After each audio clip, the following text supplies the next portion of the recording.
teman-teman, perkenalkan saya Yolanda Giovanni Pasaribu dengan NIM 3233122038. Di sini saya akan melakukan vlog untuk memenuhi mata kuliah studi masyarakat Indonesia, yaitu ujian tengah semester.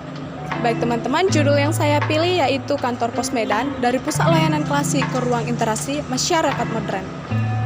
Teman-teman, di sini saya sudah berada di Kantor Pos Medan. Untuk itu, ikuti video vlog saya, teman-teman. Baik teman-teman, sebelumnya kita harus mengetahui bahwa Kantor Pos Medan salah satu bangunan bersejarah sekaligus tempat pelayanan publik yang masih aktif sampai sekarang. Tapi sebenarnya sejak kapan sih kantor pos ini punya peran penting dalam kehidupan masyarakat? Yuk kita bahas dari awal sampai sekarang.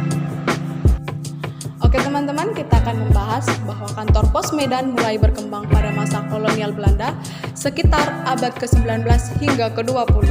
Pada masa itu, sistem pos menjadi sarana utama komunikasi jarak jauh terutama pada kepentingan pemerintahan, administrasi, dan perdagangan.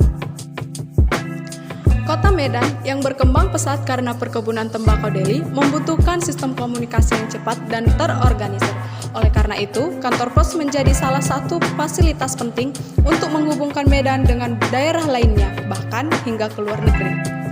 Nah, melalui kantor pos, surat, dokumen, dan informasi penting bisa dikirim dengan lebih terstruktur. Hal ini menunjukkan bahwa sejak awal kantor pos sudah menjadi bagian dari sistem sosial yang modern pada zamannya. Nah, seiring perkembangan zaman, fungsi kantor pos juga mengalami perubahan. Jika dulu hanya berfokus pada pengiriman surat, sekarang kantor pos juga melayani berbagai kebutuhan, seperti pengiriman paket, transaksi keuangan, hingga layanan logistik untuk belanja online.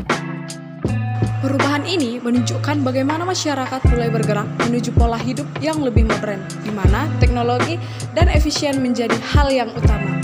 Kantor Pos Medan tetap bertahan, tetapi menyesuaikan diri dengan kebutuhan masyarakat yang terus berkembang. Nah, kalau kita lihat aktivitas Kantor Pos Medan sekarang, kita bisa menemukan ciri-ciri masyarakat modern. Misalnya, adanya sistem antrian yang tertib, pelayanan yang mengikuti prosedur, serta penggunaan teknologi dalam setiap proses. Contohnya, teman-teman bisa melihat di belakang saya bahwa ada anak muda yang sedang nongkrong. Nah, itu salah satu perubahan masyarakat modern di mana anak muda ini atau kantor pos sudah dijadikan tempat nongkrong untuk anak muda di zaman sekarang. Nah teman-teman, interaksi antara petugas dan masyarakat juga bersifat profesional dan efisien. Orang datang dengan tujuan tertentu, dilayani dengan kebutuhan, lalu selesai. Hal ini menunjukkan bahwa dalam masyarakat modern hubungan sosial cenderung bersifat fungsional, yaitu berdasarkan peran kepentingan masing-masing individu. Jadi, kantor pos Medan bukan hanya tempat untuk mengirim surat atau paket, tetapi juga menjadi bagian dari perjalanan masyarakat menuju masyarakat yang lebih modern. Nah, teman-teman, dari sistem komunikasi sederhana di masa lalu hingga layanan logistik yang mendukung aktivitas digital saat ini, bahwa kantor pos terus berkembang mengikuti zaman. Nah, menurut kalian, apakah kantor pos masih relevan di era digital seperti sekarang? Tulis pendapat kalian di kolom komentar ya. Sampai jumpa di vlog berikutnya.